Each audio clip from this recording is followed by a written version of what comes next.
I'm just gonna come right out and say it. It's a weird time to be a travel blogger.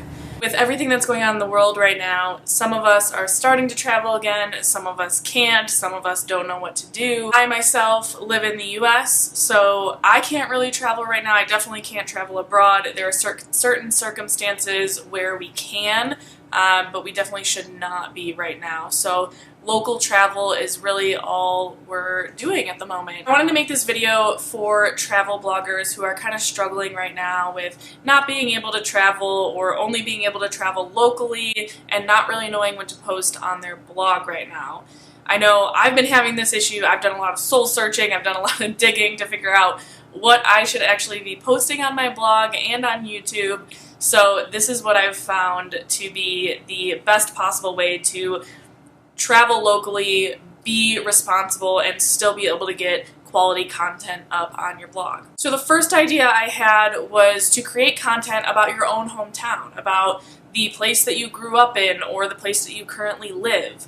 And this is because even though it might not be travel for you, it's still travel for someone else who doesn't live there. And they might want to go there at some point in their lives, so if that's the case, later on down the road, they might search what to do in fill in the blank hometown, and luckily you will have some resources for them to check out.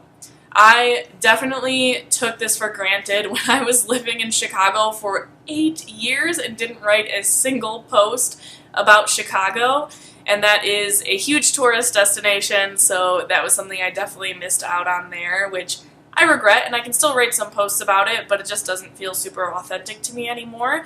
So now I'm sticking to writing posts about Montana, small weekend getaways in Montana, and things to do around the state. So a few ideas for you if you don't really know what to write about in your hometown. One could be the best restaurant or what to do in a weekend. And if you live in a place with a ton of things to do, you can even expand that out to a week. What to do in a week if you're visiting this city. That's definitely something I could have done with Chicago, but yeah. I'll get over it.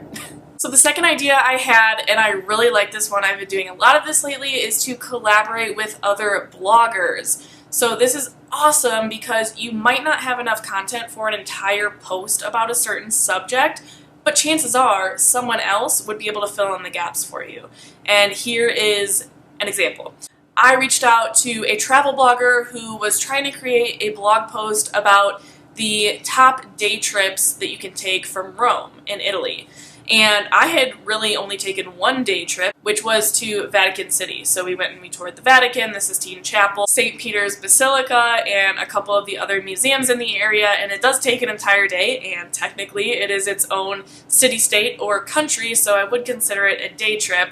However, I can't myself write an entire blog post about day trips from Rome because that's the only one I've ever taken. But what I did is I wrote about 200 to 300 words about why someone should go and visit Vatican City when they're in Rome, what they should do there, where they should eat. I included a picture or two from when I was there, and I sent that over to the other travel blogger, and she's going to post that in the beginning of August. So this is a really good way to get your name out there, first of all, because now my name is going to be in front of her entire audience, and it also helps build my domain authority on my website. So if you don't know what a domain authority is, basically it's a number between 1 and 100, and that number represents your authority on the internet. So a very trusted website is going to have a very high domain authority, and newer bloggers are going to have a very low domain authority. And in order to build that number and gain that trust, you need other trusted websites to link back to your website. Other factors go into it, but that's one way of building that number. So that's what I'm doing by guest blogging or collaborating with another travel blogger to get her post to link back to my post and get my name in front of her audience. So I can actually reach out to other bloggers to get them to write part of my blog post. And this can be super helpful if I don't have enough information to write a full blog post and I want to post something on my blog about a specific topic. I can reach out to others and they can give me their 2 cents on, for instance, the best fall foliage to see in the US, which is actually a post I'm considering, so keep an eye out for that. So you may be saying, Sarah, this is a great idea. How do I find all these other bloggers to collaborate with? And I have got a solution for you: Facebook groups. So there is one Facebook group in particular that I've had a lot of success with in finding collaborations for blog posts as well as brand collaborations, and it's just all around the Facebook group I spend the most time in, and it's called the Wandering Women Travel Bloggers Facebook group, and I'll link it in the description below so you can go check it out if that's something that you might be interested in joining. Third option to get travel content without actually traveling is to write about something travel related. So this is something that I do a lot. I write about travel credit cards. It's something I'm very passionate about. I wrote an entire ebook about it, and I'll link that in the description as well. But it's something that I don't necessarily have to travel to be able to write about it. I can do research, I can pull from my own existing knowledge, and I can put that together into a specific blog post about a specific topic on travel credit cards. Now, I've seen bloggers do this with packing lists. They write out an entire blog post about what you should pack if you're going to a specific destination or a cold weather destination or somewhere in the summer. It really is kind of unlimited. If you have been somewhere, if you have experience packing for a certain destination, you can write a blog post about a packing list. You can also write a blog post about a bucket list. I've seen a lot of these, and I actually think it's really cool seeing other people's travel bucket lists, so this could be a good topic for you, and I might actually consider it in the future. These blog posts typically are a list of activities and places and things to do in certain areas that people want to do at some point in their life, and then when they do them, they might go back to this blog post and check it off, and then link to another blog post that has the information that they learned or pictures that they took or just stories that they have to tell from that specific experience. And then one last idea, which may or may not be helpful, is timely updates on travel restrictions. So obviously there are a lot of travel restrictions right now, and people are trying to make sense of government issued documents that are sometimes hard to read. So if you write a blog post on it, if you're able to decipher those government documents and you can reiterate them in a more easy to understand format,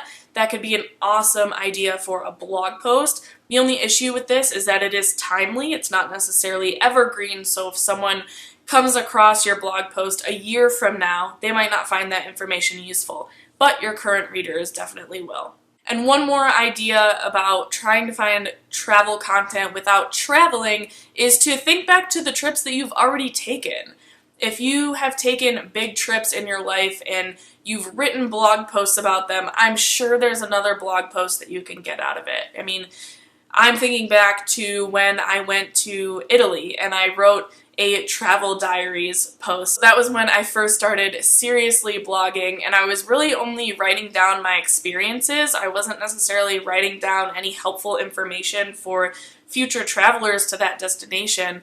And that was kind of a mistake. I wish I did that. So I'm thinking about going back and writing travel guides for the Amalfi Coast or Florence or Rome, and I could write about things to do in each of these places or restaurants to eat at or just helpful tips instead of just writing about what I did, because generally people aren't coming to your blog to hear about your experiences. They want to hear about experiences that they can have and tips that they should take if they're traveling to these certain places. And I have got one bonus tip for you. This may or may not apply to your blog, so I didn't want to include it in the core content of this video, but one last tip that might work for your audience is to think about what they are struggling with right now and then post content related to that. So let me explain this a little bit. I know that a couple months ago, a lot of my audience started to work from home. Obviously, they weren't traveling anymore, so travel content became somewhat irrelevant, and around that time, I know a lot of travel bloggers started to see their traffic significantly decrease, so I thought, if they don't want travel content right now, what do they want? What could actually help them? I know I am a travel blog, but for a short period of time, I don't mind switching up that content a little bit to help my audience with whatever they're going through. So I know at that time, a lot of them were starting to work from home, and a lot of them had never worked from home before. but I have. So I thought, what could I give them in order to help them through this transitional phase? I wrote blog posts about taking virtual trips from your couch. I wrote blog posts about at-home date night ideas. I even created a freebie or an opt-in for my email list about 7 tips for working from home. And it might not have been travel content, but it helped my audience with where they were at that specific time. If you think your audience would find value in something different than travel right now, don't be afraid to kind of switch that up. I mean, my blog name is literally called She Travels, and maybe it wasn't like the most relevant content I could have created for my blog name, but it was relevant for my audience. So that's all I've got for you today. Those are my tips for finding travel content or other types of content without actually traveling, so your travel blog doesn't sit stagnant and you can progress with growing your audience and growing your blog through these times of irregular travel.